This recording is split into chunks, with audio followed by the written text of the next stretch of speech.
নমস্কার বন্ধুরা, আজ আমি করে দেখাবো বেগুন দিয়ে তৈরি বেগুন বাসন্তী রেসিপিটি খুব সহজ উপায়ে তৈরি করব।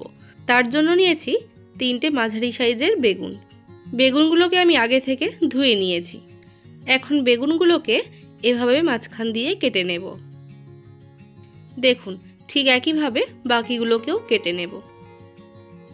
বেগুনগুলো কাটা হয়ে যাবার পর এর সাথে মাখিয়ে নেব নুন, হলুদ গুঁড়ো, লঙ্কার গুঁড়ো আর সামান্য পরিমাণ তেল।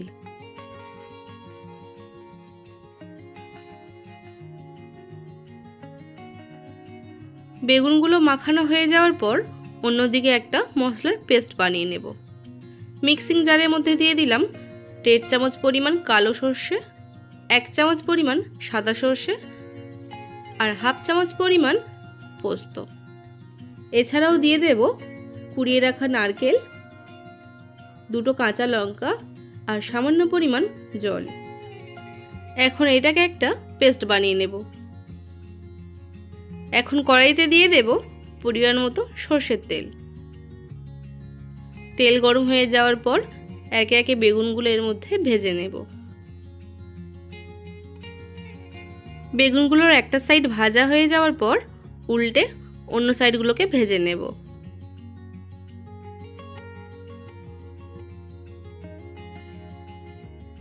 দেখুন, বেগুনগুলো ভাজা হয়ে গেছে। ঠিক এই একইভাবে বাকি বেগুনগুলোকেও ভেজে নেব। চলুন এবার মূল রেসিপিতে ফেরা যাক। কড়াইতে দিয়ে দেব পরিমাণ মতো সরষের তেল। তেল গরম হয়ে যাওয়ার পর এরই মধ্যে দিয়ে দেব কালো জিরে আর 2টো কাঁচা লঙ্কা।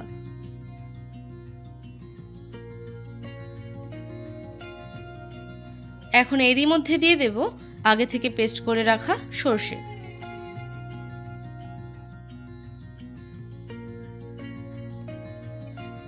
এখন সমস্ত কিছুকে একসাথে ভালোভাবে কষিয়ে নেব। মশলাটা থেকে তেল ছাড়তে শুরু করলে এরই মধ্যে দিয়ে দেব মশলার পাত্র ধোয়া জলটা।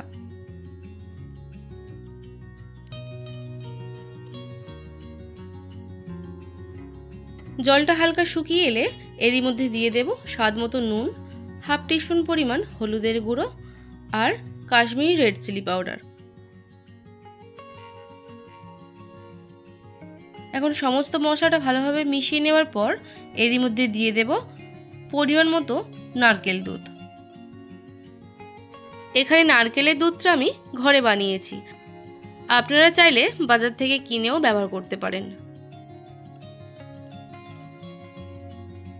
গ্রেভিটা ভালোভাবে ফুটে যাবার পর এরই মধ্যে দিয়ে দেব আগে থেকে ভেজে রাখা বেগুনগুলো। এখন এটাকে মিনিট 3 মতো ঢাকা চাপা দিয়ে লো ফ্লেমে হতে দেব। এখন ঢাকাটাকে খুলে নেবার পর এর উপর দিয়ে দেব 1 চামচ পরিমাণ ঘি, যাতে করে খুব সুন্দর একটা ফ্লেভার আসে। তাহলে চলুন, বেগুন বাসন্তী রেসিপি আমার একদম রেডি। রেসিপিটি যদি ভালো লেগে থাকে একটা লাইক করবেন, শেয়ার করবেন আর নতুন বন্ধু হয়ে থাকলে একটা সাবস্ক্রাইব করবেন। ধন্যবাদ।